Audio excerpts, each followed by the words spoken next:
દક્ષિણ ગુજરાતમાં જેની આગવી ઓળખ સમાન બિલીમોરાનું હર્યુંભર્યું પક્ષીઘર જે એક સમયે તેની કારણે પ્રેમીઓ માટે આકર્ષણનું કેન્દ્ર બન્યું હતું, જે પક્ષી પ્રેમીઓ છે તેમના માટે. પરંતુ સમયની આ તકદીર જુઓ, પાલિકાની ઉદાસીનતાના કારણે આ પક્ષીઘર જાણે જર્જરિત બની ગયું છે.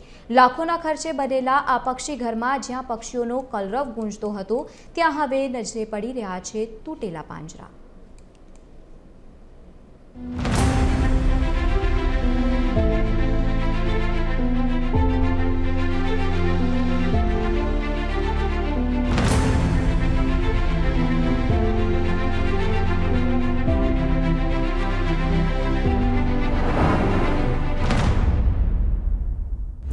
નવસારીના બિલીમોરામાં 35 લાખના ખર્ચે બનેલું પક્ષીઘર આજે પાલિકાની બેદરકારીનો ભોગ બન્યું છે. પાંજરાની જાળીઓ તૂટી જતા અત્યાર સુધીમાં 40 જેટલા દેશી વિદેશી પક્ષીઓ ઉડી ગયા છે. એક સમયે પ્રવાસીઓથી ધમધમતું આ સ્થળ હવે વેરાન થવાને આરે છે, જેને લઈ વિપક્ષ કોંગ્રેસે તંત્ર સામે સવાલો ઉઠાવી વહેલી તકે સમારકામની માંગ કરી છે.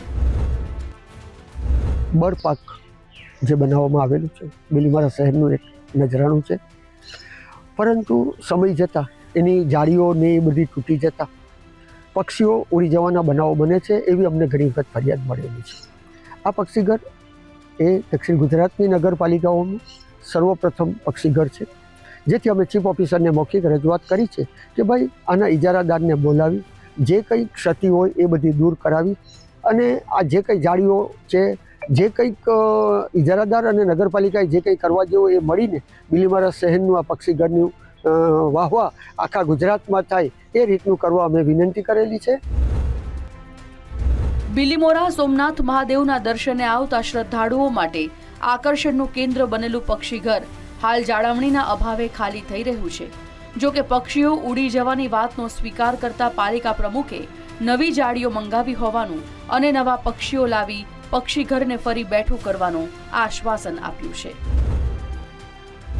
કોન્ટ્રાક્ટર દ્વારા આપણને ટેલિફોનિક માહિતી એમને આપી હતી કે જાળીના ઉપરના ભાગે થોડુંક ડેમેજ થયેલું હતું, એમાંથી પક્ષીઓ ભાગી જાય છે. તો આપણે એને ધ્યાને લઈને એક જાળી પણ મંગાવી છે અને એ પેક કરી દઈશું એટલે પક્ષીઓ ભાગી નહીં શકે. અને આપણા માટે ખરેખર ગર્વની વાત એ જ છે કે ગુજરાતમાં પ્રથમ વખત આપણે આ રીતનો બર્ડ પાર્ક બનાવેલો હતો. આ ગાર્ડનને જોઈને ઘણી જગ્યાએ નવા બર્ડ પાર્ક બન્યા છે. અને બિલીમોરામાં તો કેવું કે શ્રાવણ મહિનો હોય, આજુબાજુ મંદિરો આવેલા છે, એટલે ઘણા લોકો અવર જવર કરે છે અને આ બર્ડ પાર્કનો લાભ પણ ઉઠાવે છે. બિલીમોરા નગરપાલિકાના શાસકો અત્યારે તો જાળીઓ બદલવાની અને નવા પક્ષીઓ લાવવાની ગુલબાંગો પોકારી રહ્યા છે, પરંતુ સવાલ એ છે કે જ્યારે 30 થી 40 દુર્લભ પક્ષીઓ ઉડી ગયા ત્યારે પાલિકા કેમ ઊંઘતી રહી? કુદરતનું સાનિધ્ય કોને ન ગમે, એમાં પણ પક્ષીઓનો કલરવ મનને મોહી લેતો હોય છે.